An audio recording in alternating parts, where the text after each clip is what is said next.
Hello friends, स्वागत है आपका एक बार फिर से मेरे इस यूट्यूब चैनल स्टडी Z2A में। और आज का मेरा टॉपिक है वो हिंदी सब्जेक्ट से है, स्त्रीलिंग और पुल्लिंग जाति का हम पहचान कैसे करें।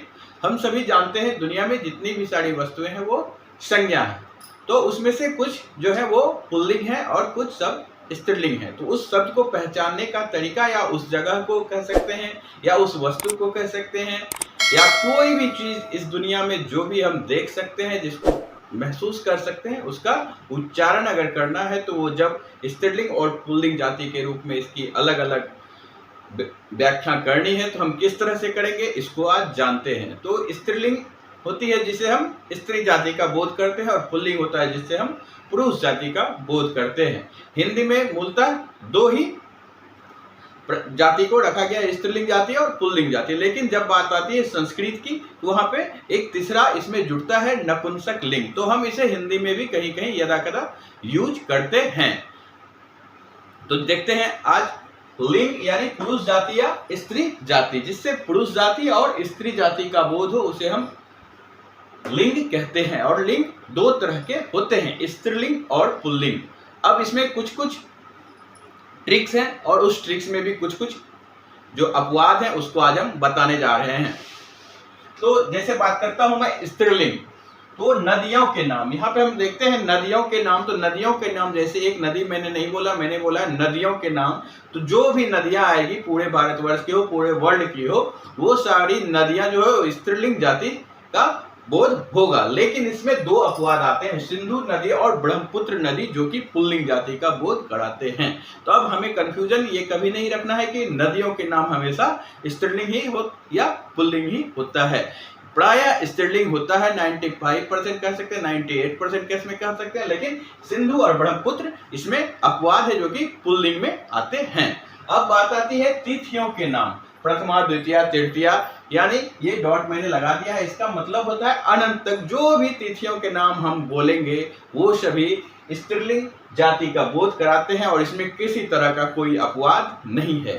तो नदियों का नाम में अपवाद हमें मिला सिंधु और ब्रह्मपुत्र, यही देखते हैं तिथियों के नाम में हमें कोई अपवाद नहीं मिला है। अब देखते हैं यहाँ पे मैंने कुछ नाम लिख के रखा है, मक्खी है, तितली है, कोयल है, मैना है, मछली है।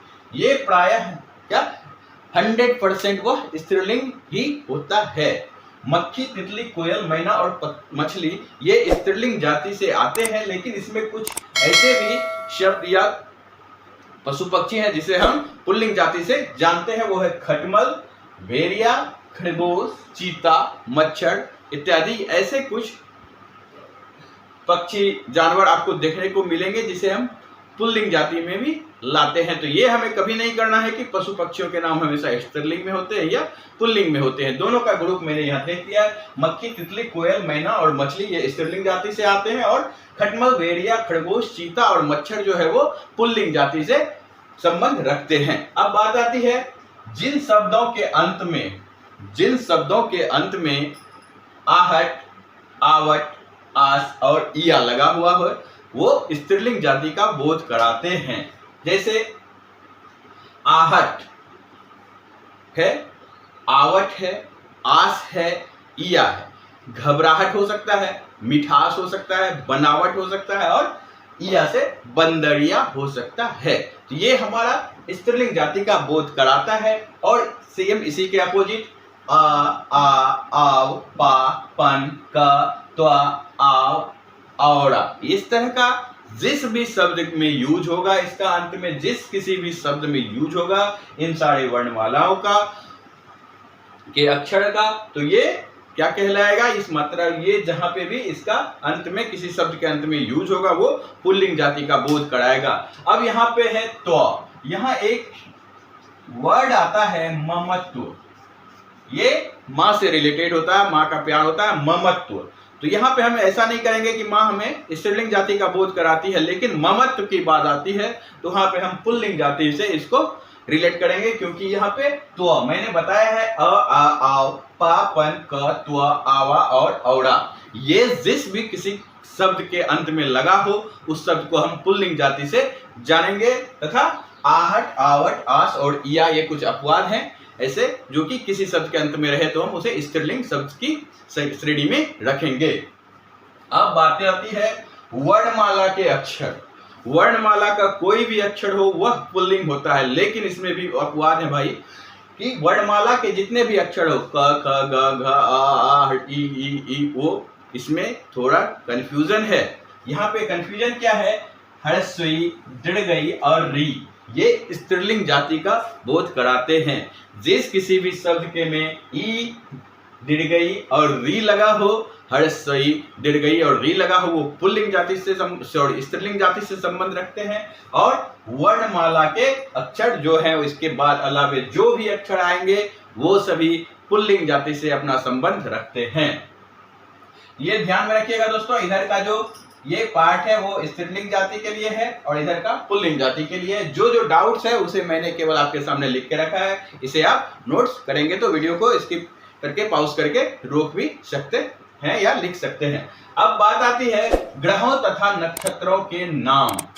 ग्रहों तथा नक्षत्रों के नाम प्रायः हमको देखा जाता है कि पुल्लिंग में ही आते हैं, लेकिन पृथ्वी एक ऐसा ग्रह है जो कि स्त्रीलिंग की श्रेणी में आता है। ग्रहों तथा नक्षत्रों के नाम प्रायः 95% केस में वह पुल्लिंग होता है, लेकिन जब बात आती है ग्रह की तो वहां पे पृथ्वी ग्रह जो है वो स्त्रीलिंग शब्द का बोध कराते हैं। और नक्षत्रों में अश्विनी, रेवती, मृगशिरा, चित्रा, वर्णी और रोहिणी जो है ये स्त्रीलिंग जाति का बोध कराते हैं। अब बात आती है कुछ ऐसे शब्द दल, समाज, समूह, मंडल, वर्ग। यहाँ पे देखिएगा दोस्तों, दल, समाज, समूह, मंडल, वर्ग, ये एक ग्रुप को इंगित कर रहा है, यानी किसी समूह की बात हो रही है। इस मंडल में 10 आदमी है, उस मंडल में 15 आदमी है, इस वर्ग में 12 आदमी है। यह समाज हिंदू समाज है तो हिंदू समाज है, यह मुस्लिम समाज है तो यहाँ पे बहुत सारे व्यक्तियों का एक ही समाज के अंदर रखा गया है। दल, इस दल में बहुत सारे व्यक्ति हैं, लेकिन इसके अपोजिट जो भी वर्ड आते हैं सेना, कक्षा, सभा, कमिटी, वीर, ये सभी समूहवाचक शब्द क्या कहलाएंगे, स्त्रीलिंग कहलाएंगे। जैसे दल, समाज, समूह, मंडल और वर्ग पुल्लिंग की श्रेणी में आते हैं, उसी तरह भीड़, सिर्फ इसका अपोजिट कर देंगे भीड़, कमिटी, सेना, सभा तथा कक्षा, ये स्त्रीलिंग जाति से संबंध रखते हैं। तो हमें ये 5 वर्ड याद करके रखने। जहां भी बात आती है समूहवाचक संज्ञा की तो वहां हमें इस 10 वर्ड को याद कर लेंगे तो हमारा 95% तक स्त्रीलिंग पुल्लिंग हमेशा क्लियर रहेगा दोस्तों। तो इसे ध्यान में रखना है, दल, समाज, समूह, मंडल और वर्ग जहां पे आता है वो पुल्लिंग जाति में लेंगे, लेकिन जब भी बात आती है भीड़, कमिटी, सेना, सभा, कक्षा, तो वहां पे हम स्त्रीलिंग जाति का बोध समझेंगे। भीड़ लगी हुई है, हमारा समाज बहुत अच्छा है, दल का गठन हो गया, सेना की लंबी लाइन लगी हुई है, इस वर्ग में बहुत सारे बच्चे हैं, इस कक्षा में बहुत सारे बच्चियां पढ़ते हैं। अब बात आती है भाषा एवं लिपियों की।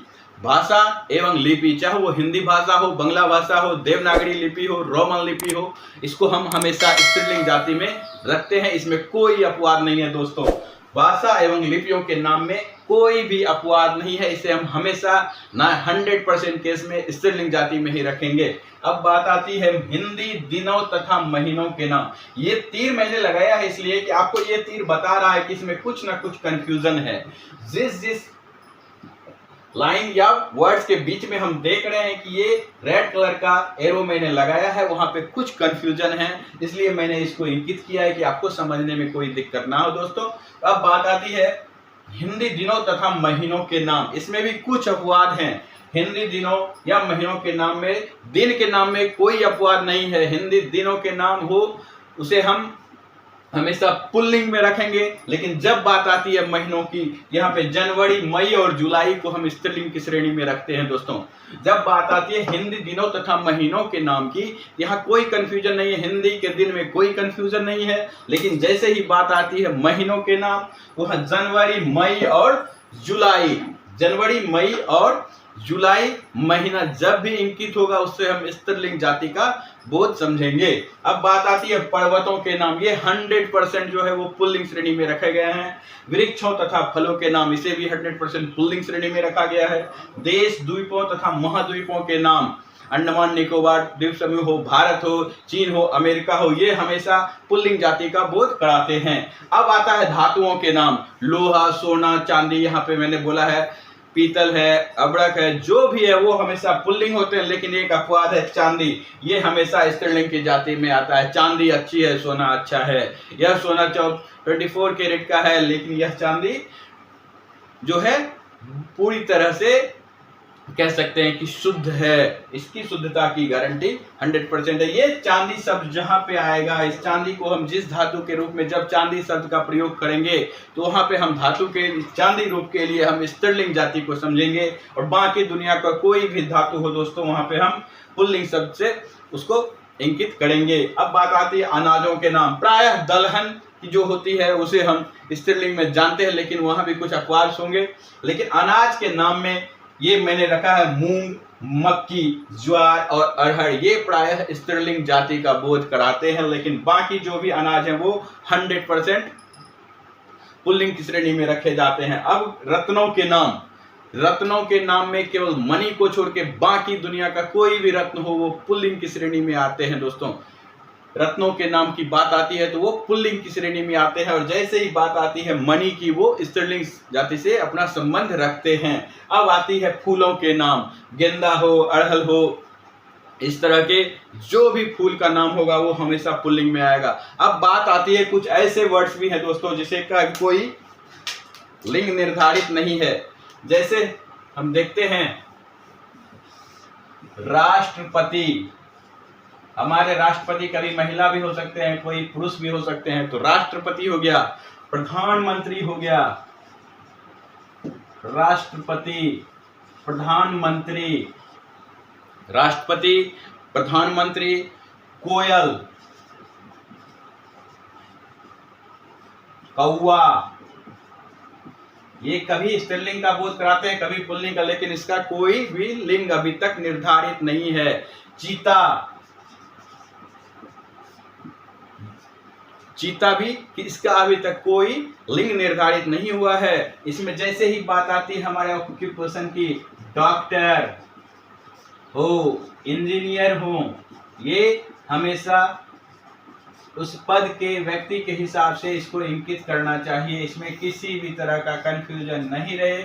इसका कोई भी लिंग अभी तक निर्धारित नहीं किया गया है। ये ना ही स्त्रीलिंग जाति से संबंध रखते हैं, ना ही पुल्लिंग जाति से। जब समय जिस तरह का हो उस अनुकूल इसका हम इस वर्ड का उपयोग उस जाति के हिसाब से उसके लिंग के आधार पे करते हैं। तो दोस्तों मुझे उम्मीद है इस वीडियो से आपको स्त्रीलिंग पुल्लिंग की जानकारी कुछ हद तक जरूर मिली होगी। तो इस तरह का अगर हमारा वीडियो आपको अच्छा लगता है तो प्लीज़ मेरे चैनल को लाइक सब्सक्राइब जरूर कीजिएगा, हमारे वीडियो को लाइक कीजिएगा और बेल आइकन को जरूर प्रेस कीजिएगा कि ताकि हमारे वीडियो का नोटिफिकेशन आपको मिलता रहे। तब तक के लिए थैंक यू। जय हिंद, जय भारत।